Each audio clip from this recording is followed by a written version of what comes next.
ఆ ప్రాంతానికి ఎంతో చరిత్ర ఉంది. ఉప్పు సత్యాగ్రహ ఉద్యమంలో కీలక పాత్ర పోషించింది. అలాంటి ప్రాంతంలో ఉప్పు రైతులు తీవ్ర ఇబ్బందులు పడుతున్నారు.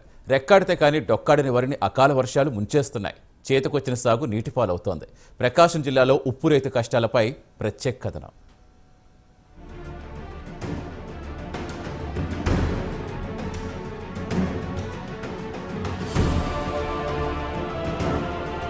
ఉప్పు రైతు అనేవాళ్ళు కష్టాల్లో ఉన్నారు. ఉప్పుకు సంబంధించి ప్రకాశం జిల్లాకు సంబంధించి ప్రాముఖ్యత కలిగింది. ఇక్కడ ప్రకాశం జిల్లాలో స్వాతంత్ర ఉద్యమంలో కూడా ప్రకాశం జిల్లా అనేది కీలక పాత్రగా ఉప్పు సత్యాగ్రహం కనపర్తి నుండి కొత్తపట్నము ఇలాగే అనేక ప్రాంతాల్లో ఉప్పు సత్యాగ్రహం చేయటం, ఇక్కడ ఉప్పు పండించటం చాలా ప్రసిద్ధిగా ఇక్కడ ఉప్పు పండించారు, పేరునిగ్గింది. ఇలాంటి పరిస్థితుల్లో ఈ రైతులనే ఈ ఏడాదికి సంబంధించి మనం చూస్తే ఉప్పు కొటార్లకు సంబంధించి ఇప్పటికీ 2 వాయుగుండాలు రావటం జరిగింది. ఈ వాయుగుండాలు తీర ప్రాంతంలో ఉండటం వల్ల ఉప్పు కొటార్లు అనేది ఇక్కడ వాయుగుండం రావటం, ఇక్కడ వీరు పండించే ఉప్పు అంతా నేలబాలు అవటం, వీరికి పెట్టుబడులకు కూడా ఇబ్బందులు కలిగే పరిస్థితి ఇక్కడ కనిపిస్తుంది. ప్రకాశం జిల్లా తీర ప్రాంతంలో వేలాది ఎకరాల్లో ఉప్పు సాగవుతోంది. సాగుతో వేల మంది కార్మికులకు ఉపాధి దొరుకుతోంది. అయితే కొంతకాలంగా రైతుల కష్టాలు తీవ్రమవుతున్నాయి. తుఫాన్లు, అల్పపీడనం, వాయుగుండాల ప్రభావంతో భారీ వర్షాలు కురుస్తున్నాయి. దీంతో ఉప్పు సాగు దెబ్బతింటోంది. ఇకపై పంట వేయడం కష్టమంటున్నారు రైతులు. 25-30 ఏళ్ళ నుంచి మేము లీజుకి తీసుకొని చేస్తానే ఉన్నాము. కొంత కొటారు ఉండింది. ఈ కొటారు వల్ల మాకు నష్టాలు వచ్చి తుఫానులు రాని, వానలు రాని, ఈ వానలు గుర్తే ఊరకే కరిగిపోను. ఈ కూలీలు మళ్ళీ ఎంతో మంది పోరుకులాడడం, అసలు తీసేయండి అని కరెంట్ బిల్లు, ఈ కూలీలు పెరిగిపోయింది, నష్టపోతున్నాము. మేము సందర్భపడి చేస్తాం. దాదాపు 1000 ఎకరం ఉంది. 1000 మంది నాకు చేసుకుంటున్నాం. కొత్తపట్నం కానించి గుండం మూల దాకా మొత్తం కొత్త ఈ ఉప్పు కొట్టారు సాగు చేసుకునే వాళ్ళు అంతా 1000 మంది బతికోలేమండి. దీని గురించి ప్రభుత్వం కూడా స్పందించి మా మీద ఉప్పు కొట్టారుల రైతులను కూడా స్పందించి దయించి మమ్మల్ని అందరిని ఆదుకోమని మేము కోరుకుంటున్నాం. మేము చాలా నష్టపోయామండి.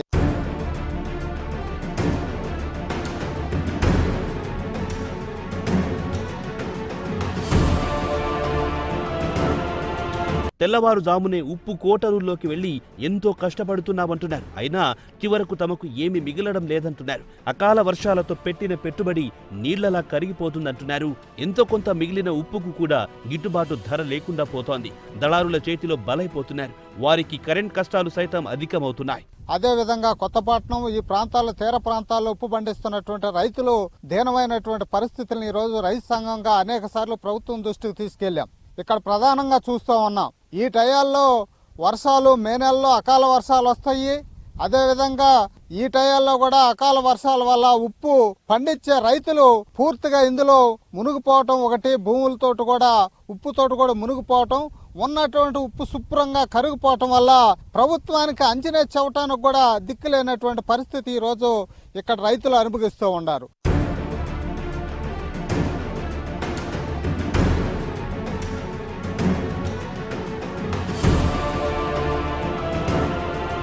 ఇప్పటికైనా తమను ఆదుకోవాలంటున్నారు రైతులు. వ్యవసాయానికి ఇచ్చిన విధంగా ఉప్పు సాగుకు కూడా ఉచితంగా కరెంట్ ఇవ్వాలంటున్నారు. ఉప్పు కోటర్లకు ఇన్సూరెన్స్ ఇవ్వాలంటున్నారు. పంటకు గిట్టుబాటు ధర కల్పించాలంటున్నారు. ప్రకాశం జిల్లాలో ఉప్పు రైతుల కష్టాలు అన్నీ కావు.